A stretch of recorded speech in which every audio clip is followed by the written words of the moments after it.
GF ni Anthony Jennings inaway din umano si Daniela Stranner dahil sa selos relate kay Maris Racal. Kumakalat ngayon ang isang video kung saan si Daniela Stranner, dating ka-love team ni Anthony Jennings, ay nagbigay ng pahayag tungkol sa kanyang karanasan sa selos ng girlfriend ng aktor. Ayon sa kanya, si Jam Villanueva ay tila may pag-aalinlangan sa kanyang relasyon kay Anthony, na nagdulot ng tensyon sa kanilang sitwasyon. Sa kanyang saloobin, inilahad ni Daniela na si Jam ay ayaw na iPad-allow siya ni Anthony dahil sa pagiging selosa nito. Pinaabot pa niya na sa huli, nalaman niya ring may mga negatibong komento si Jam tungkol sa kanya, na parang nakakaapekto sa kanyang reputasyon. Ipinahayag din niya na ang ganitong ugali ni Jam ay katulad ng ginagawa nito kay Maris Racal, na naging usap-usapan din sa mga nakaraang linggo. Ayon sa ilang tao, maaaring ito ang dahilan kung bakit hindi bumati si Anthony Jennings kay Maris Racal noong kaarawan nito. Ang mga isyong ito ng selos ay tila nagdudulot ng hindi pagkakaintindihan sa kanilang grupo,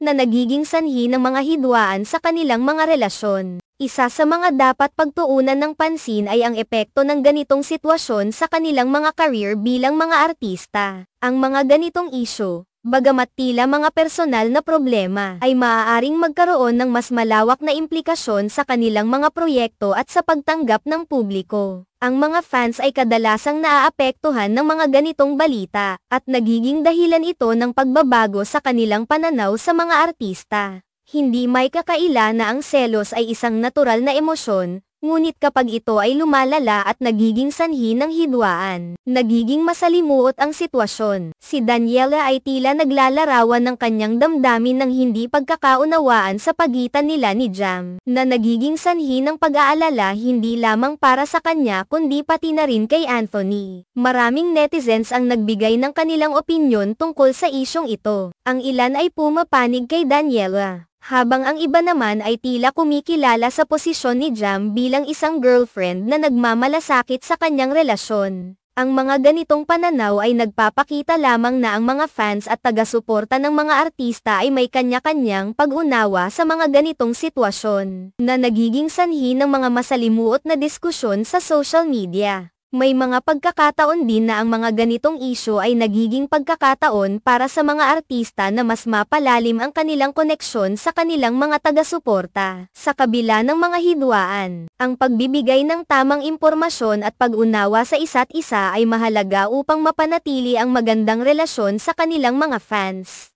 Ang mga ganitong pangyayari ay nagiging bahagi na ng kulturang popular sa Pilipinas, kung saan ang mga love teams at kanilang mga personal na buhay ay madalas na pinag-uusapan. Ang mga fanbases ay nagiging mas masigla sa pagtangkilik sa kanilang mga idolo, ngunit kailangan din nilang maintindihan ang mga hamon na dulot ng industriya. Sa huli, ang mga ganitong isyu ay nagiging mahalagang bahagi ng naratibo ng bawat artista. Sa paglipas ng panahon, ang mga ganitong kwento ay hindi lamang nagiging usapan kundi nagiging bahagi na rin ng kanilang legacy bilang mga public figures. Samantalang ang selos at hidwaan ay normal na bahagi ng buhay. Ang pakikipag-ugnayan at pag-unawa ay mahalaga upang mapanatili ang magandang samahan sa kabila ng mga pagsubok.